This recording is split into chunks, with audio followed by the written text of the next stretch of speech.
Donc, jeudi 24 août, le point important, c'était Jackson Hole, le symposium de Jackson Hole.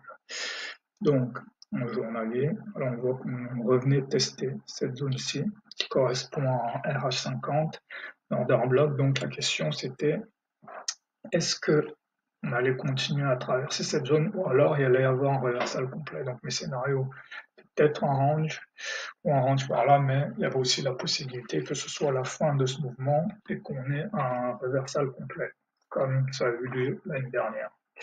Donc ici, voilà.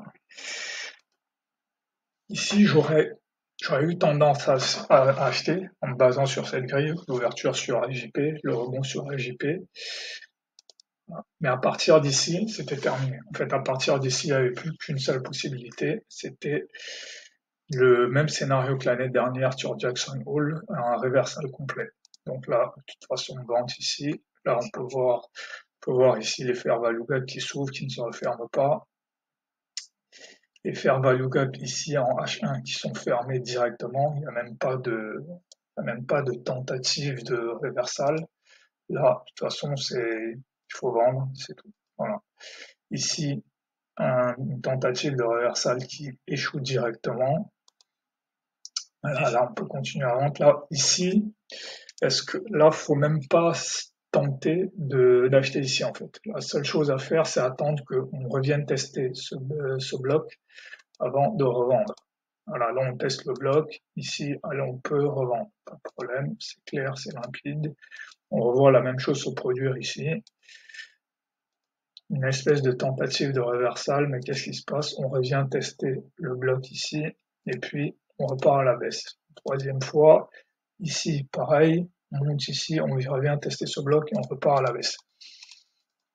Donc, il n'y avait pas de difficulté particulière sur cette journée. Je ne l'ai pas tradé parce que j'étais fatigué, mais voilà, rappel des points importants, c'était juste à partir d'ici, il fallait basculer je mets la taille de mes positions en pourcentage du capital, c'est même pas doublé ou triplé, c'est vraiment un pourcentage du capital entre 5 et 25%, alors que d'habitude je suis plutôt entre 0,5 et 1%. Et ensuite là, juste vendre en fait.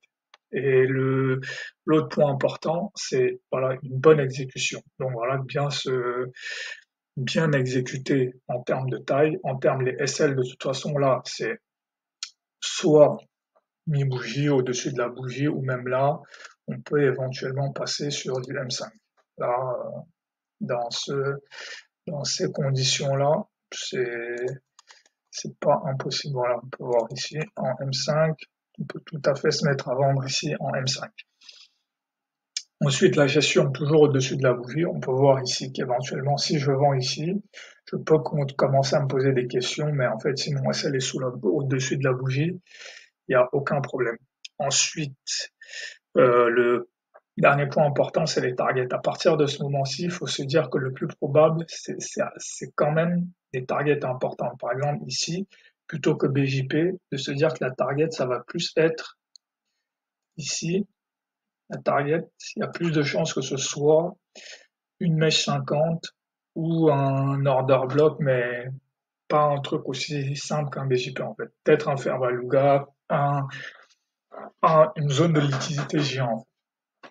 Donc dans cette journée-là, c'est juste les éléments qu'il faut avoir en tête. Si on a ces éléments-là en tête, la journée n'a rien de compliqué. C'est une journée plutôt simple. Donc voilà, c'est à peu près tout pour cette journée. Voilà.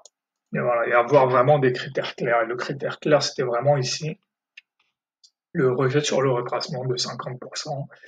Il se reproduit la même chose que l'année dernière, donc le plus probable, c'est que on ait un Reaper.